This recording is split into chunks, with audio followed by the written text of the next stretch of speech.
So here's thought for the day for you. Is a shooter game about the horrors of war an inherently hypocritical thing? Can a game's plot really take the stance that the hideous things man does to his fellow man is beyond hollow guilt-filled rationalization, when with its very next breath it goes bing and gives us the emotionally dead achievement? Does it inherently cheapen the message to coincide it with exciting shooty action? Could a video game reasonably make us feel guilty for things it told us to do? Can a video game use shooty gameplay to induce emotions other than visceral joy? Or will the intended message inevitably be overlooked by an audience who will probably just be trying to have fun shooting things? Sorry, is this getting too contemplative early on? Here are some farting noises.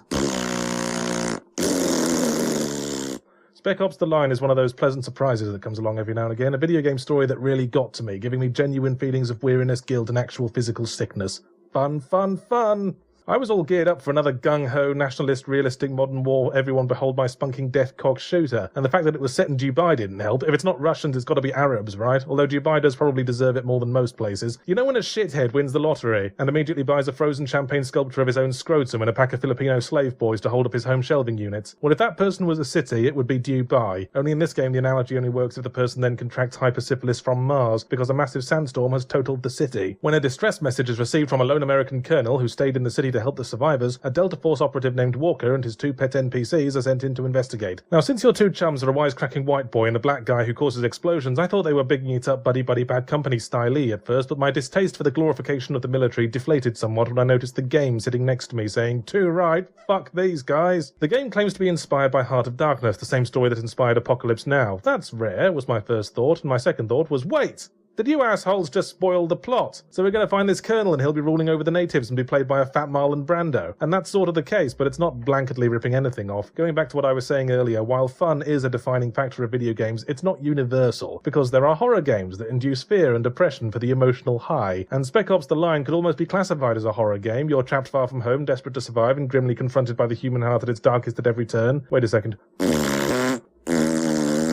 I don't want to spoil much because my magic crystal ball tells me I'm going to recommend this game, but a turning point comes when Walker and the player unwittingly do a bad thing. I felt like shit afterwards, like I'd played the Modern Warfare 2 airport scene with every civilian replaced with Bambi's mum. Stop guilting me, Spec Ops, that was your idea, you asshole. From there, Walker marches an ever-descending spiral, and any semblance of buddy-buddy warfare crumbles with the emotional states of his men, culminating in a hideous maelstrom of madness and destruction and...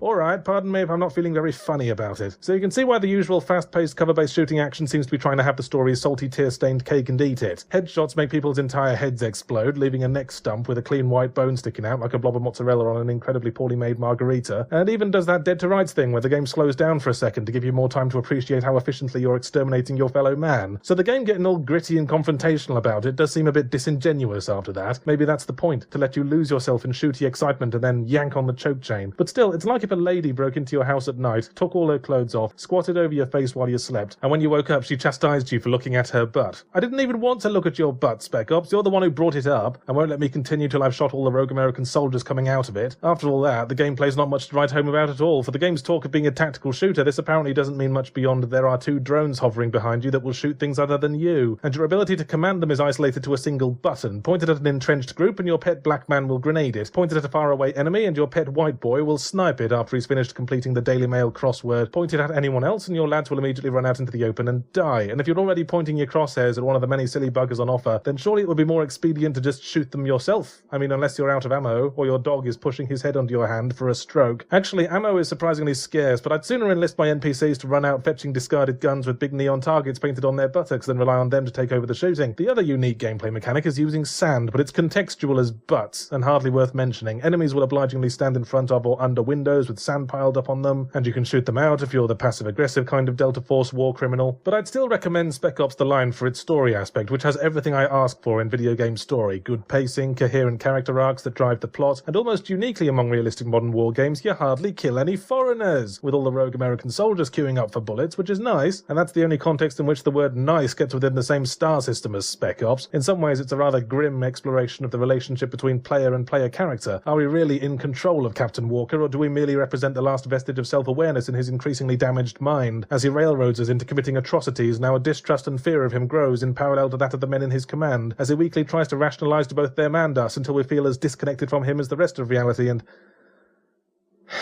Do you remember when shooters were about killing demons from hell? Those were good days. Perhaps this is an inevitable part of gaming growing up as our childish fantasies are torn from us and we are forced to confront consequences in an unfair, uncaring, and unavoidable world of hatred, misery, and death.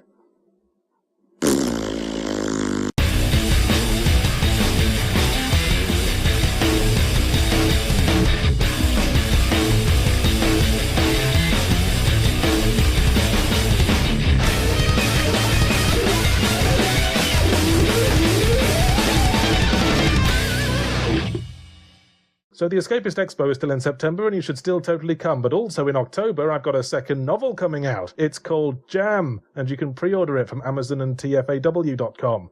It's about an apocalypse with jam in it.